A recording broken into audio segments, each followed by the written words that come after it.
नतीजे Y O Y तो sir ठीक ठाक दिख रहे हैं, अच्छी ग्रोथ दिख रही है, लेकिन क्वार्टर ऑन क्वार्टर थोड़ा सा स्लो हो रहा है क्या? नहीं, ये स्लो नहीं है। फ्रॉम पिछला क्वार्टर से इस क्वार्टर तक एक रीजनेबल ग्रोथ रही है। और थर्ड और फोर्थ क्वार्टर में मोमेंटम और तेज रहेगा। ओके। अच्छा, ये जो आपकी कंपनी है बेसिकली ये 3 सेगमेंट में काम करती है, जितना मेरे को समझ में आया कि फार्मा के लिए भी काम करती है, फूड एंड बेवरेजेस के लिए भी काम करती है और कॉस्मेटिक्स के लिए भी काम करती है। तो इसमें से सबसे ज़्यादा रेवेन्यू आपको कहाँ, फार्मा से मिलता होगा? यस, आप एकदम सही हैं। फार्मा और न्यूट्रा हमारा मेन रेवेन्यू सेगमेंट है। तो चूंकि फार्मा में अब एक तरीके से फार्मा में प्लेटो बनता दिख रहा है, जो एक बॉयंसी आई थी वो अब थोड़ी सी ठंडी होती हुई दिख रही है, तो कितना इम्पैक्ट आपके ऊपर पड़ सकता है या पड़ रहा है या पड़ने की संभावना है? हम लोग को उस तरह का प्लेटो अभी नहीं दिख रहा है, बिकॉज इनएक्टिव इंग्रेडिएंट्स का जो मार्केट है उसमें अभी भी बहुत पुल है। सो प्लेटो दिखता हुआ अभी नहीं दिख रहा है। मार्केट अभी भी बहुत ही बॉन्ड है और it continues to rise. Parallelly food segment का मार्केट भी अभी और अच्छा होता दिख रहा है, एंड फूड सेगमेंट में भी हम लोग का अभी काफी फोकस है एंड ग्रोथ हो रहा है। अब सिन्हा जी ये बताइए कि ये इंडिया में अगर हम इसको जो एक्सेपिएंट्स या जिसको एमसीसी कहते हैं उसका मार्केट साइज समझना चाहें आपसे, तो कितना बड़ा है इंडिया में? तो इंडिया डोमेस्टिक का अप्रोक्सीमेटली $100 मिलियन है, एस्टिमेटेड बाय 2025।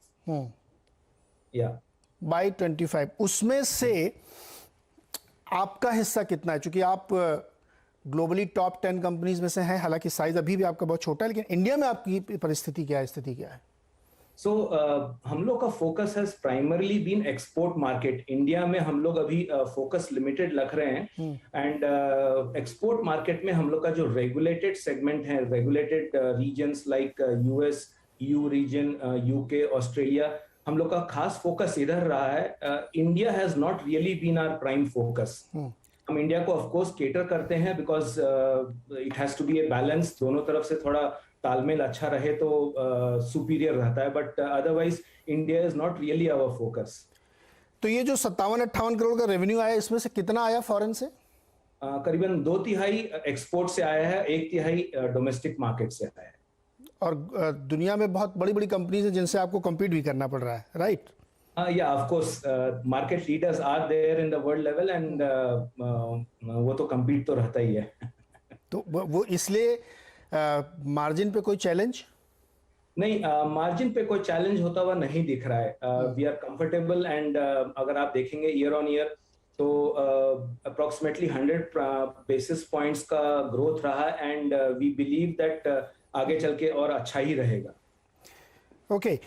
तो ये अगर आप मुझे ये बताएं कि आप चूंकि ऐसी कंपनीज के लिए जो जिनका एक्सपोर्ट मार्केट काफ़ी बड़ा है और डोमेस्टिक मार्केट अभी उतना बड़ा नहीं है, 700-800-900 करोड़ का ही है, उसमें मार्जिन बड़ी वोलेटाइल हो जाती है जनरली, और साइज जो आपकी कंपनी का है उसके हिसाब से भी।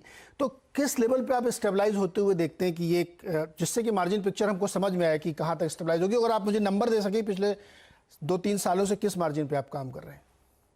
सो आप अगर अभी रीसेंट क्वार्टर रिजल्ट्स देखेंगे तो ईयर ऑन ईयर का जो मार्जिन रहा है वो 100 बेसिस पॉइंट्स इंप्रूव हुआ है।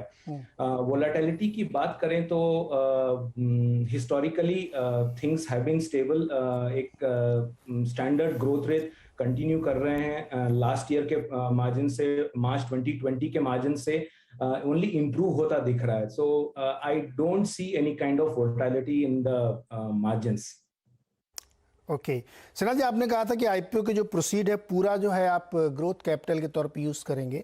बताएं कहाँ कहाँ इस्तेमाल हो रहा है?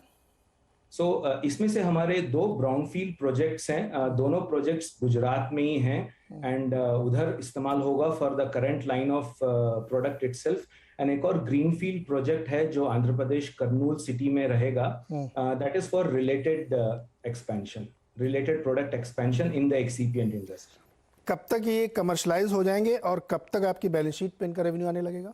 यस, ये फोर्थ क्वार्टर ऑफ FY23 तक ये कमर्शियल प्रोडक्शन में चले जाएंगे, एंड उसके बाद से we will be able to show it on the balance sheet. मतलब उसके भी 1 साल बाद? हाँ, मतलब एक बार कमर्शलाइज हो जाए तो ग्रेजुअली कैपेसिटी यूटिलाइजेशन खींचने में थोड़ा समय लगता है, मार्केट पेनिट्रेशन में थोड़ा समय लगता है, बिकॉज सेम प्रोडक्ट है, it will be much quicker and faster, but I see it probably in another 1 year we should be able to reach a good capacity utilisation. Okay, एक और सवाल बनता है सर सिन्हा जी, स्केलेबिलिटी की जो लोग कई बार बातें करते हैं कि इस साइज की कंपनी और इस साइज का जो इंडियन डोमेस्टिक मार्केट है उसमें कितना स्केल अप आप कर सकते हो, जो आपकी नई कैपेसिटी जब ये आ जाएगी तो कितना रेवेन्यू क्लॉक कर सकते हैं, अगर आप बता सकें, जब आप कह रहे हैं कि FY23 के एंड तक आप ये कर पाएंगे तो। मेरे एस्टिमेट अनुसार जो हम लोग back of the envelope calculation करते हैं उसमें हम लोग को दिखता है कि अगर कैपेसिटी यूटिलाइजेशन हम काफी हद तक मतलब 80-90% टच कर सकें in the next 1 year after commercialization, we should be able to double our revenues.